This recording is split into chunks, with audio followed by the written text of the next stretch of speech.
Right, ladies, for today's class, we're going to look at plural society. And plural society is a theory. But before we look at theories, a theory is basically a view, somebody's view, right? When I was going to school, and once I hear the word theory, I used to get frightened. I used to say, Lord, what is this? It theory actually frightens a lot of people. Is when I went to university, I realized that theories, or maybe the teachers them just didn't explain it properly when I was in sixth form.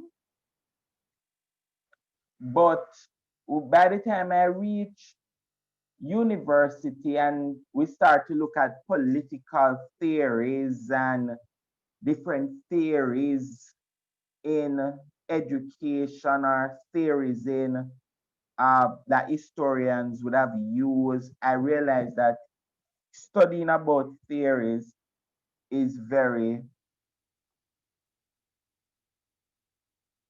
important. One second, let us see something here.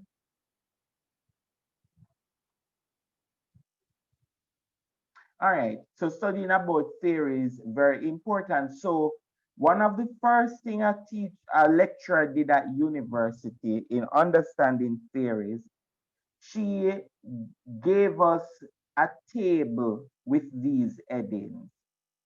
And she said, and this was international relations. And she said, for each of the IR theory, the theories that you're going to use, you're going to basically put this in your book. Main theory, the proponents are the theorists, the central arguments or main assumptions, the strength, the weakness, and its explanatory power. And so by putting this in table, and you can take it for those of you who are going university next year, you're going to need this. You're going to need this. And so she said to me in the class that, well, she said to us that for every theory, there's a theorist or somebody who would have revised the theory. And then for each theory, there's a main argument. What is the argument that the theorist is trying to cover? For every theory, there are strengths and there are weaknesses. And for every theory, it actually is doing something. So somebody just don't write a theory just like that. There's a reason why they're doing it. They're trying to explain something. And so we need to ask ourselves, what does it seek to explain? What does the theory seeks to explain? And on that note, the Caribbean has been the domain or the mind of scholars. Yes, scholars have constantly used the Caribbean as a space where they mine theories. And there are several different theories, ladies, that seeks to explain our Caribbean society and culture. Now, last week or to this week, we would have been looking at society, what is culture, different ways Caribbean societies operate, different ways the culture operates, the diversities in the culture. The presentations actually show about the diversity in Caribbean culture.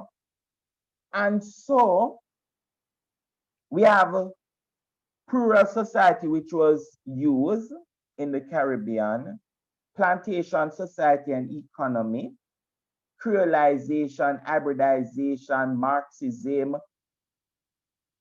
and much more. These are not the only theories that people use to try to explain the Caribbean society and culture, why the Caribbean is how it is today.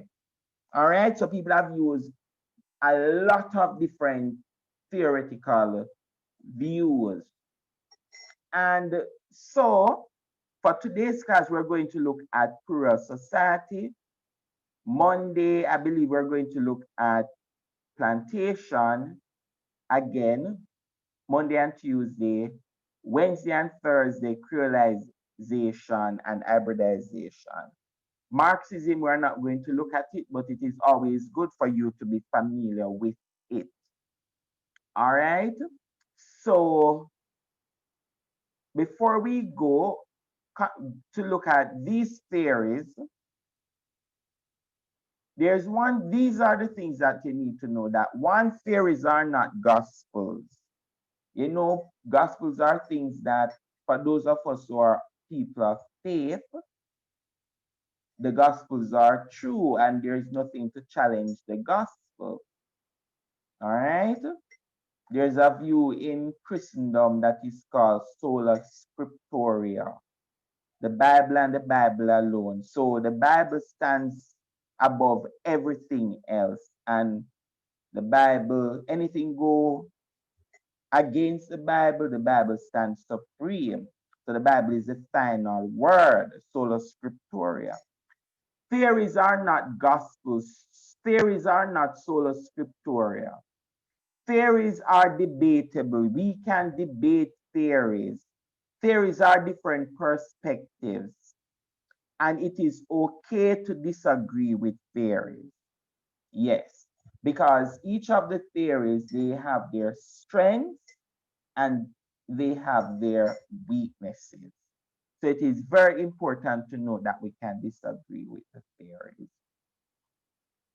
Uh, another thing with theories, ladies, is that all of these theories that have been used to apply to Caribbean societies were applied somewhere else.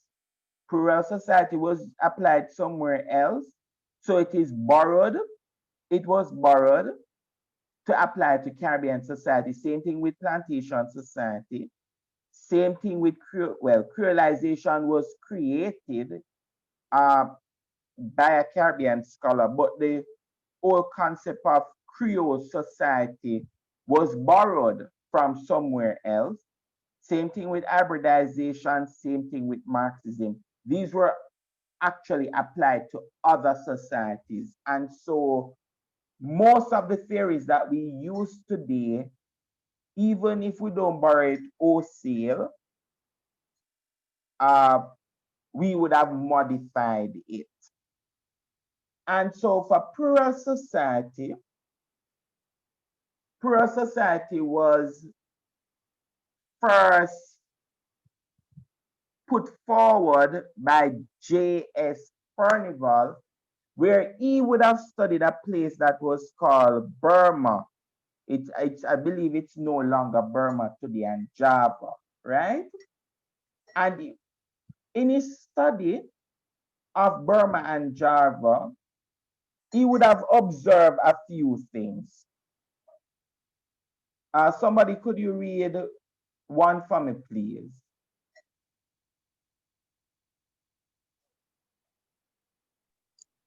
The first thing that strikes the visitor is the medley of peoples: Europeans, Chinese, Indians, and natives. Thanks much.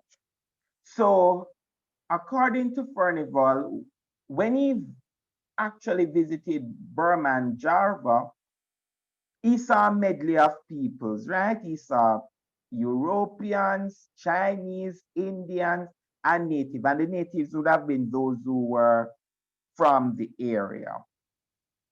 And he also observed and he said each group had its own religion. So the Europeans had their own religion, the Chinese had their own religion, the Indians had their own religion, the natives had their own religion.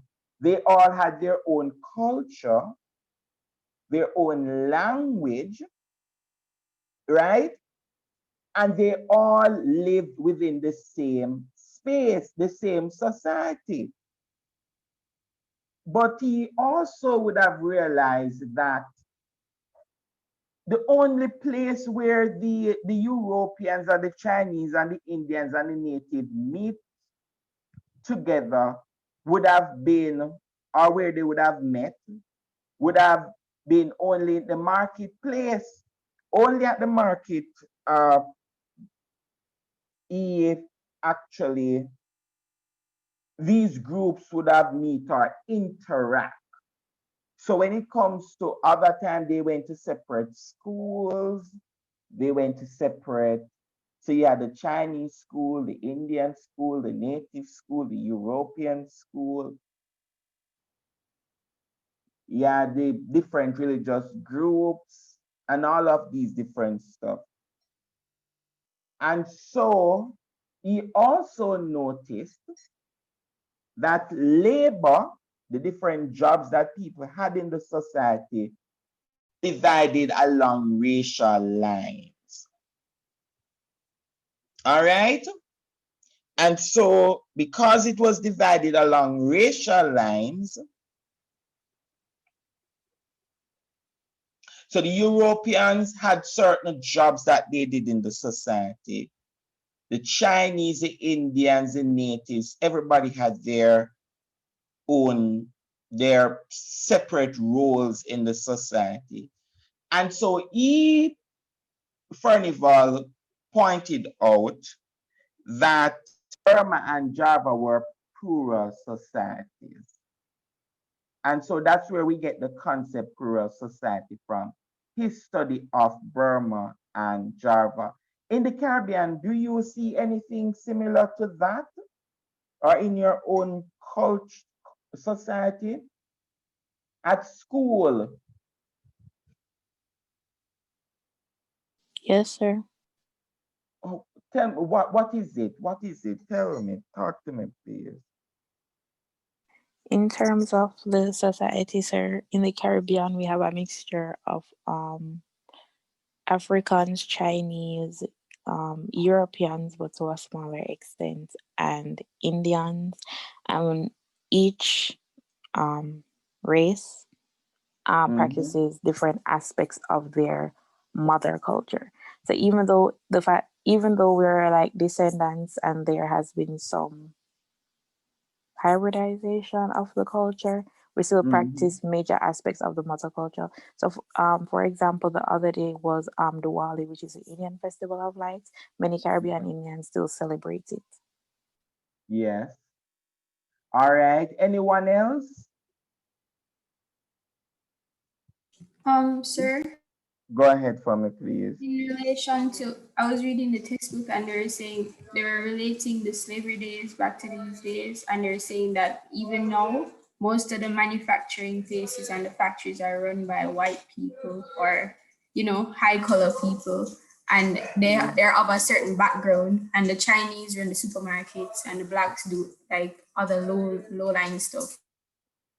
All right. Very good. So we all pointed out that there's diversity in the society and there's Everything, also but division along racial lines. Thank you very much, Shirley. Anyone else? Caribbean societies.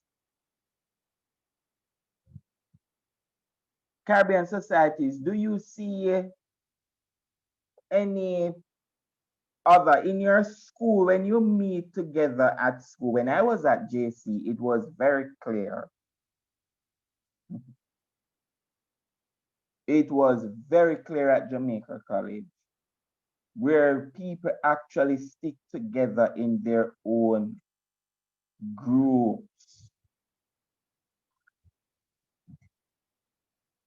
So let I tell you my experience from JC. So this was the first thing. When I went to JC, JC was an eye opener for me on many things. JC was an eye opener for me with that class. I had no idea that society was divided along class lines.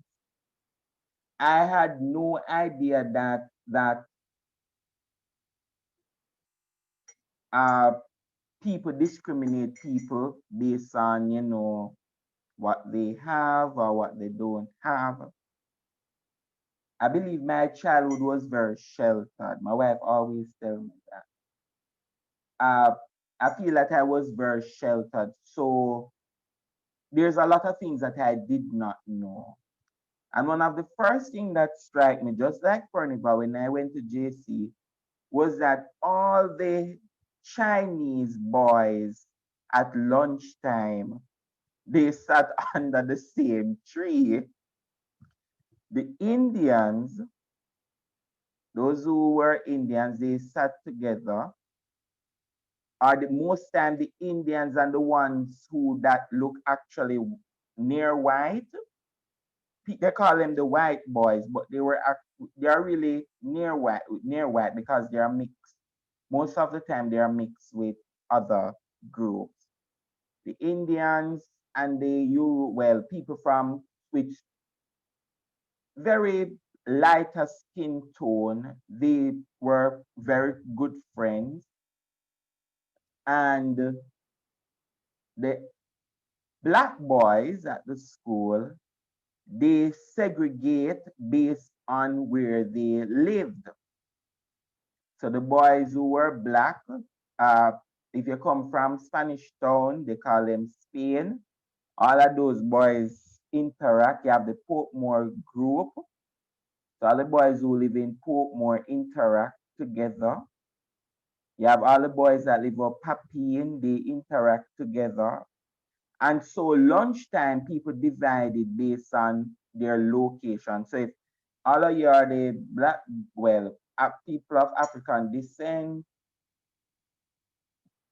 uh, you tend to segregate based on your location. And to some extent, you have some of, especially if the boys who are from the upper echelons of society, they would tend to sometimes mix with the boys who they used to call the white boys, but they weren't white, right? And so what we have here at JC was people segregated based on where they live, their ethnicity, and all of these different stuff. I'm not sure if that's the case at your school because I've not observed your lunchtime. So I'm not sure if that is the case, but somebody who went to Immaculate told me that that was similar at Immaculate. It's pretty similar here too, sir. Oh, it's the same. All right. So we realize that it is that happens, and it showed that society tend to be very plural, right? Now, there's some other things that he would have observed. Oh, I would have gone through this already. All right. So based on these observations, I'm going to ask you to write a definition in your notebooks, just a definition based on Furnival's observation of Burma and Java. Write a two-line definition, right? Just two sentences on describing this society. I want you to describe this society.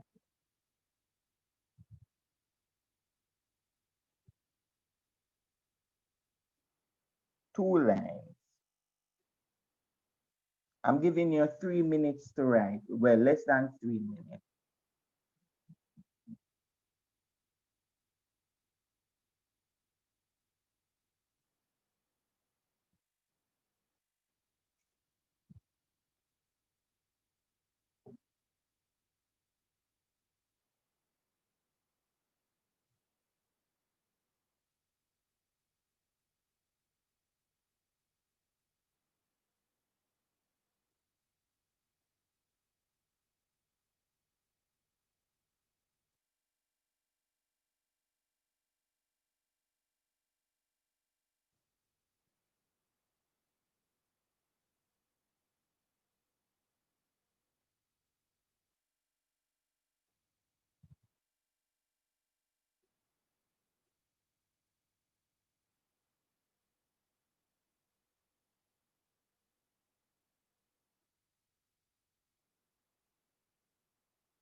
Just raise your hand for me, please, when you're through.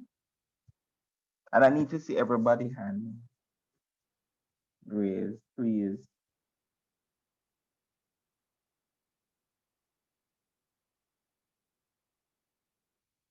So based on Carnival's observation, describe this society in two lines.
All right, ladies. Ashley, could you go ahead for me, please? Share with me your. So from what I got, I'd say a society is a group of people from different backgrounds and upbringings who interact with each other. All right, O'Connor. A plural society comprises of people of different ethnicities, making up a population, however, not necessarily engaging culturally. They may they may work together. However, with this being said, it is not common for them to engage outside of work-related matters. Very good, yeah, man. Jackson. A plural society may be defined as one consisting of distinct ethnic and racial groups residing in the same geographical space, but they do not mix with each other. They only interact in the marketplace. All right, good. Next one, Fletcher. A collection of people who exercise different cultures. They interact, however, it's limited to the marketplace. All right, good. Richardson. So I have that it's a society comprised of different ethnic groups with cultural differences and traditions, living largely separate lives. All right, very good. Now, other definition, ladies, the definitions are correct.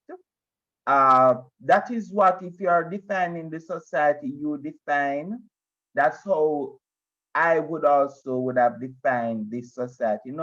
We move from Furnival, and this person by the name of M.G. Smith would have applied Furnival concept of Burma and Java to some Caribbean societies. And he said that Plural Society, this is M.G. Smith, he applied this concept of plural society to the Caribbean.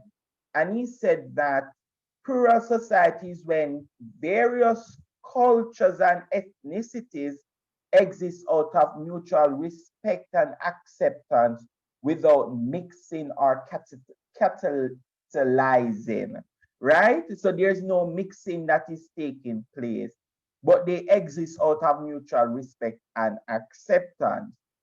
And so Smith mentioned that one of the area where there's conflict in a plural society is the area when it comes to politics.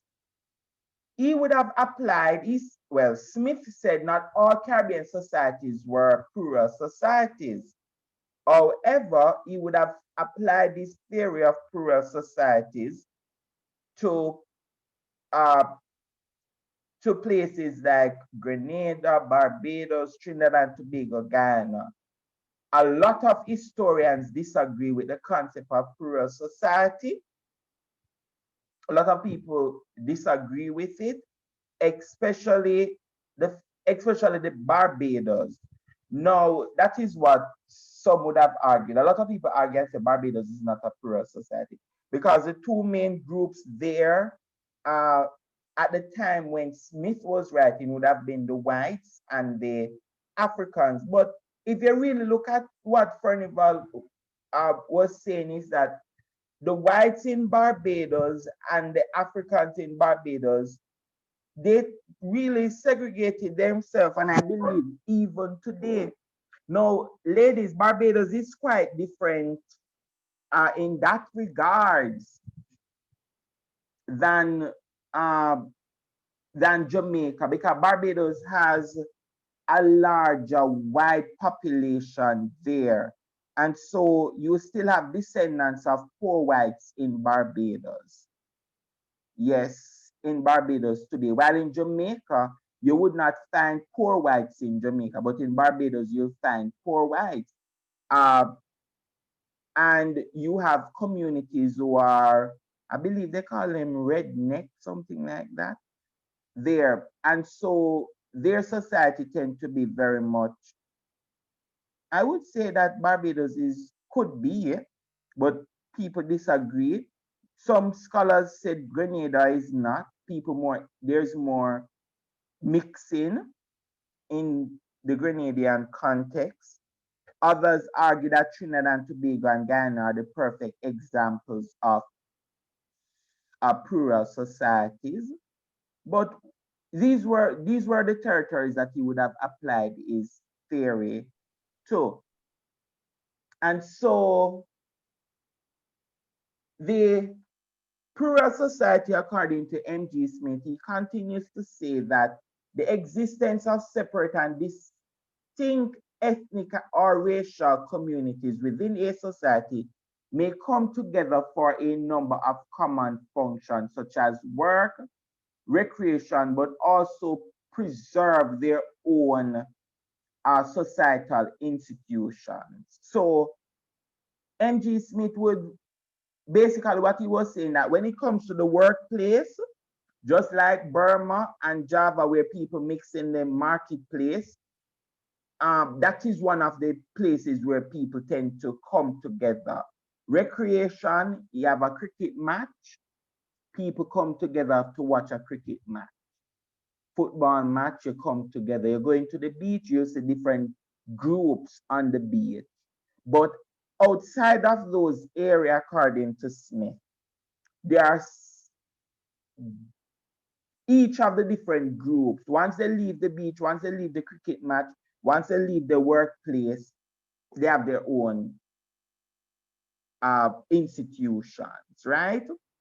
And so the concept also involves cultural pluralism when discrete cultures exist side by side without mixing.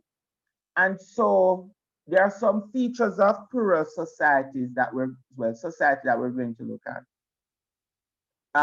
Is access to educational opportunity.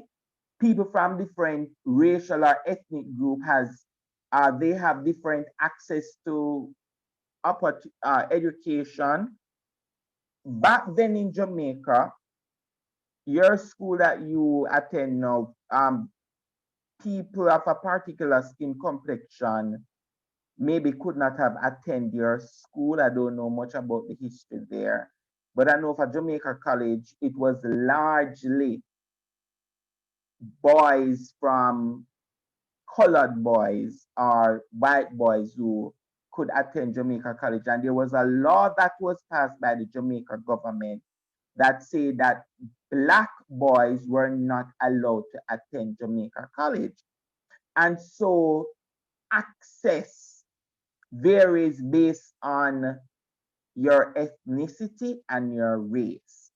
The same thing with customs and norms. So people within the different ethnic groups, they have different customs, they have different norms when it comes to religion, family life, marriage, child rearing. And also within a plural society, there's some level of distrust or suspicion between the different groups there. And there is some level of tension when it comes to politics. Now, this is M.G. Smith application to the Caribbean. And so I want to ask the question, is Jamaica a plural society? So this is our motto right here, out of many ones people. And these are some Chinese Jamaican. These are some students from St. Peter and Paul. St. Peter and Paul, yes. This is St. Peter and Paul here. You have Chinese, African, this one mixed, a white little one here. Lovely children, this mixed one here. I'm not seeing any Indian. This is not a true representation. And then another mixed person here. Maybe this little one here is the Indian. And this is another picture of them. And these are some German Jamaicans. So there's a place in Jamaica in Westmoreland that is called Seaford Town. And if you go to that area, the German settlers lived there. And this is how they actually look. They are descendants of German and they live within that town. Is Jamaica a plural society? I know we would have touched on it early on, but based on these features here, would you consider Jamaica to be a plural society? Or Yes, which Caribbean country it is more applicable to? Go ahead for me, Hunter. sir. Yes, sir. I do believe Jamaica is a plural society because we have different ethnic groups, as you showed in the pictures, and there Mhm. are segregation Based on somewhat. the ethnic groups? Yes, sir. It's not really that bad, but there you can find some segregation in Jamaica. All right. Anyone else? Sir, I think it would be very applicable to Guyana in terms of the fact that Guyana has a lot of Indians and a lot of African descendants, and they tend Mhm. to be in conflict, especially in the political arena. And it's so bad that they have two different political parties for each race. So the Indians have their own political party, and the Afro Guyanese have their own political party. So I think Guyana is a very good example. All right. Very good point. All right. So personally, for me though, for Jamaica, we do have a mixing, but not to that extent. All right. The the mixing when it comes to the only group that I see that really segregate themselves in Jamaica would have been the Chinese.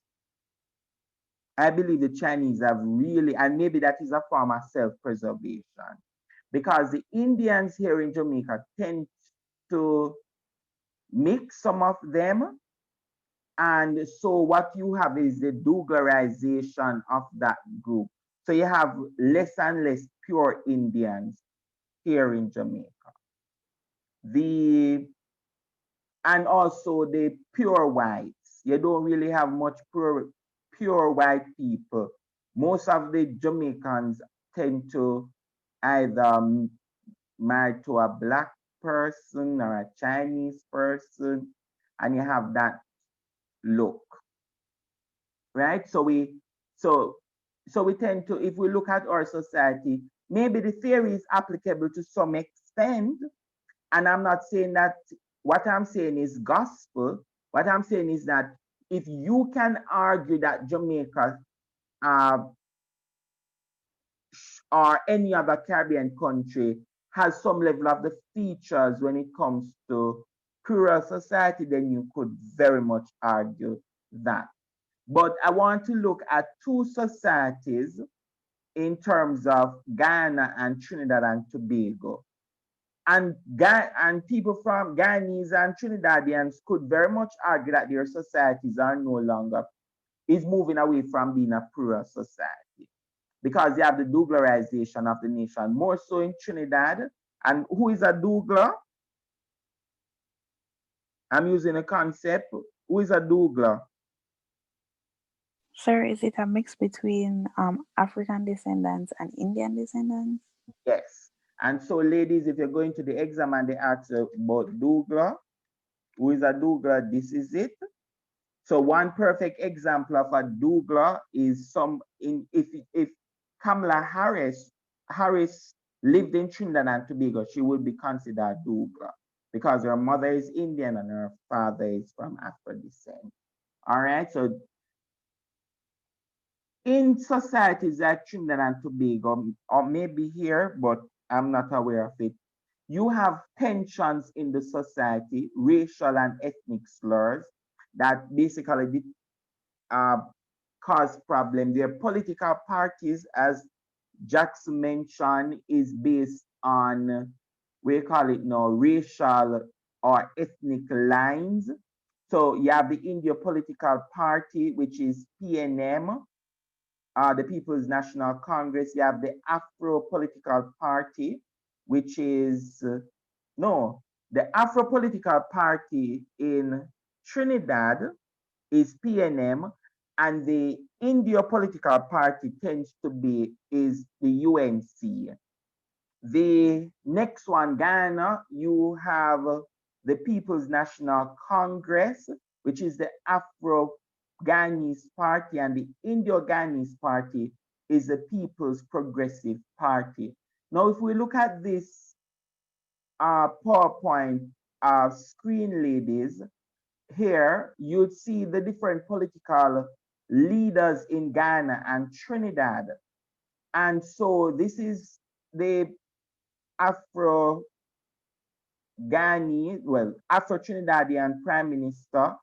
Uh, and you also have the Indio Ghanese leader for the opposition. So if you look at the different political parties, you realize that the leaders are the ethnicity of the leaders are the face of these political parties. In Jamaica, we do not have that clear distinction, right? In the early part of Jamaica's history, most of the political leaders were near whites.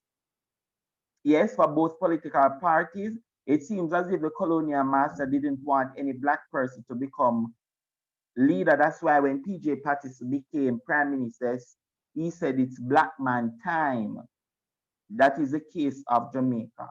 In the case of Barbados, you have most of their leaders, if not all of their leaders, would have been black leaders. Their prime ministers would have been black.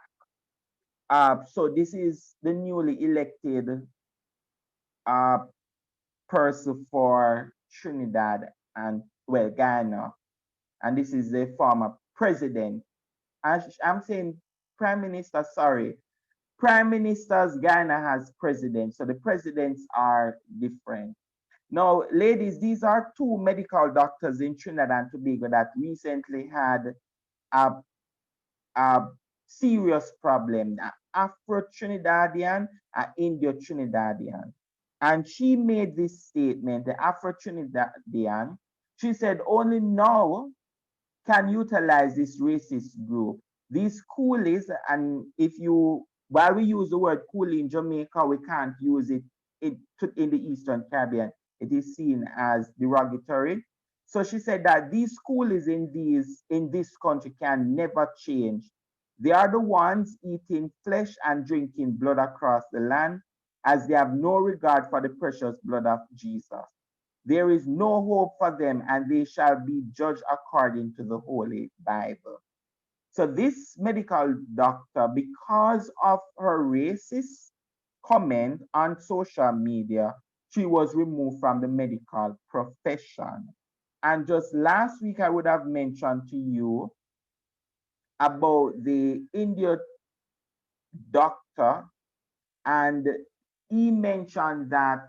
So, in a recording released on social media last week, Wednesday, uh, the doctor is her telling an employee to ask people applying to become nurses at the facility which he owned to include photograph, as a lot of people don't want sorry, a lot of people don't want Negro nurses dealing with them.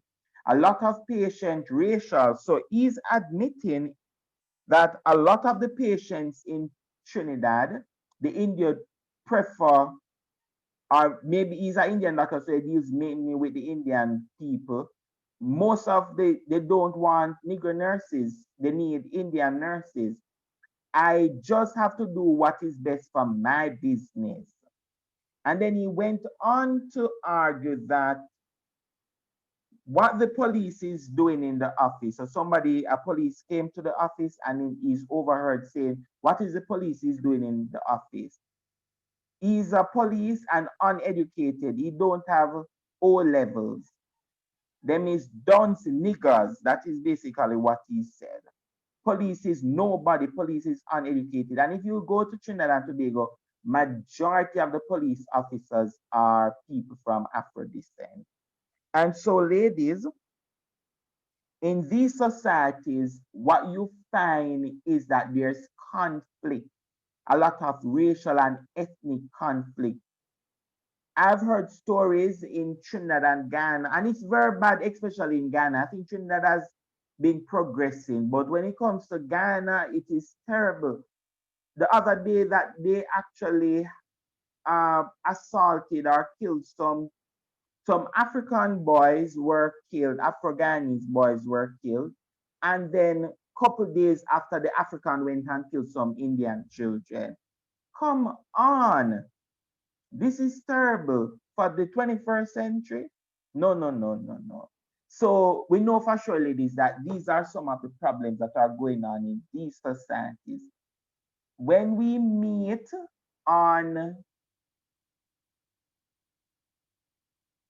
yes, no, so you're asking if the male was removed from the medical field? No, he has not been removed from the medical field. Only the Afro person has been removed. He's still a medical doctor practicing in Trinidad and Tobago. But she was removed. And I believe that her stuff, and I'm not justifying her ethnic, but her stuff is mild compared to his harshness. Right? He was very harsh. His stuff is blatant. So ladies, so when we talk about plural society, always remember that plural society, different groups mix together. Sorry, different groups exist within a society, but there's no mixing that is taking place, or little or no mixing. All right? Any comment, any question?